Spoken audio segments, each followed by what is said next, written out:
हरिओम आत्मी भक्तजनों सप्रेम जय श्री हरि। पौष मास की पहला पक्ष की एकादशी जो कृष्ण पक्ष है उसकी एकादशी को सफला एकादशी कहते हैं। इस सफला एकादशी के व्रत करने से मनुष्य जीवन में सफल बनता है। तो इसकी कहानी, इसकी कथा भगवान कृष्ण कैसे कहते हैं धर्मराज से सुनिए।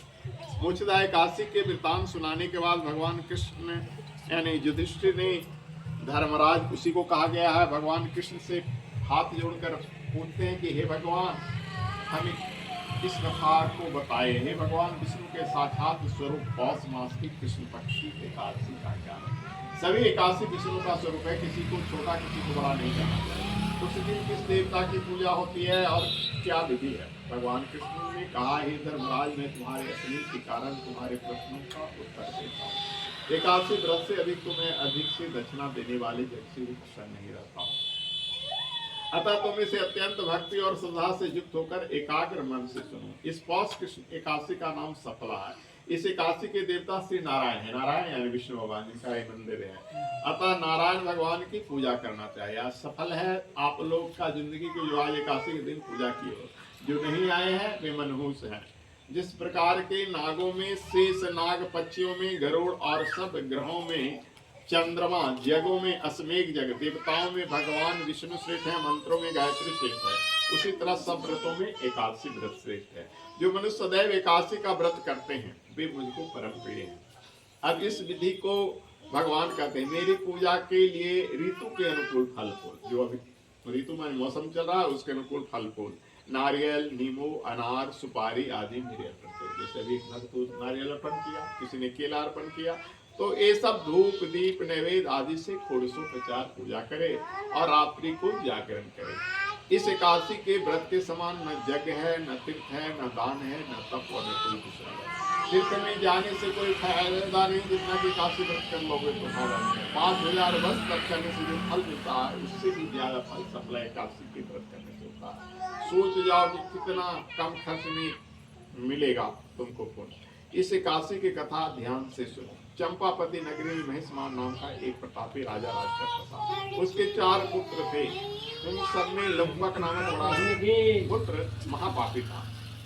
वह पापी सदा पर स्त्री, वेश्यागमन और दूसरे बुरे बुरे कामों में पिता के धन को खर्च करता था। वह देवताओं, ब्राह्मणों और वैष्णवों का निंदा करता था। जब राजा को अपने बड़े पुत्र के इन कर्मों का ज्ञान हुआ तो उसको अपने राज से निकाल दिया। वह विचारने लगा कि मैं किधर जाऊं, क्या करूं। अंत में उसने चोरी करना शुरू कर दिया। वह दिन भर वन में रहता, रात्रि को अपने पिता के नगर में घूमकर चोरी करता। वह प्रजा को तंग करता और मारने पर कुकर्म भी करता। वह वन पशुओं आदि को मारकर खा जाता। राज कर्मचारी उसके कुकर्मों के कारण यह सोच कर छोड़ देते थे कि यह राजा का बेटा है। उस वन में एक अत्यंत प्राचीन पीपल का वृक्ष था। लोग उसको भगवान के समान पूजा करते थे। उसी वृक्ष के नीचे वह पापी लुम्पक रहता था। इस वन को लोग देवताओं का क्रीड़ा स्थल मानते थे। पौष के कृष्ण पक्ष की दशमी के दिन वह वस्त्रहीन होने कारण शीत के मारे नहीं सो सका और मूर्छित हो गया। उसके हाथ पैर अकड़ गए। सूर्योदय होने पर उसकी मूर्छा नहीं गई। दूसरे दिन सफला एकादशी था। दोपहर के समय सूर्य की गर्मी से उसकी मूर्छा दूर हुई तो होश में आया। गिरता पड़ता वन में भोजन कोई नहीं गया, परंतु शारीरिक कमजोरी और कष्ट के कारण वह जीवों को मारने में असमर्थ था। अंत में वह वृक्षों को गिरे हुए फलों को बीन कर पीपल के वृक्ष के नीचे आया। उस समय तक भगवान अस्त हो गए। उसने फलों को पीपल के वृक्ष नीचे रखकर रो रो कर कहने लगा, भगवान यह फल फूल आपको अर्पण है। देखो एक चोर भी सूर्यास्त होने के बाद नहीं खाता था, पापी था, वेश्यागमन करता था, दूसरे स्त्रियों के साथ समागम करता था। इतना महापापी भी सूर्य गमन के बाद नहीं खाता था। और एक हम लोग हैं जो रात को भी खाना खाते हैं। रात्रि खाना खाने के लिए नहीं बनाते, सूर्य रहते ही खाना खा लेना चाहिए। बताओ हम लोग से अच्छा तो ये पापी था। उसको देखो खाली जाने अनजाने में, चाहकर तो नहीं एकादशी किया, अनचाहे में एकादशी का व्रत हो गया। इस प्रकार अनजान में वह सफला एकादशी का उपवास किया और रात्रि में भक्ति भी हो गई, जागरण भी हो गया। इस उपवास और जागरण से भगवान विष्णु खुश हो गए और उसके सारे पाप को नष्ट कर दिए।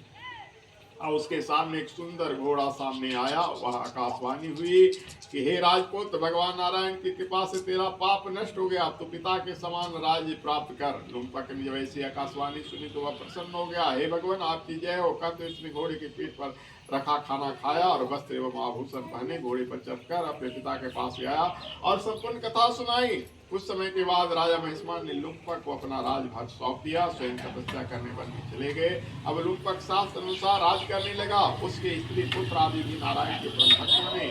वृद्धावस्था आने पर वह भी अपने पुत्र को गद्दी देकर भगवान का भजन करने के लिए वन में गया और अंत में विष्णु लोक को प्राप्त हुआ। जो मनुष्य भक्ति पूर्वक इस सफला एकादशी का व्रत करते हैं उनके सभी कामों में सफलता मिलती है, जो अंत में मुक्ति भी मिलती है।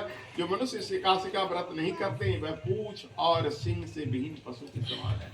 जिस पशु को मन जानवर को न पूछ हो न सिंह हो तो शोभा नहीं देगा ना, कुछ कबड़ा सियार कहता है ना, तो मनुष्य ऐसा इस सफला एकादशी का व्रत का प्रभाव अनंत है।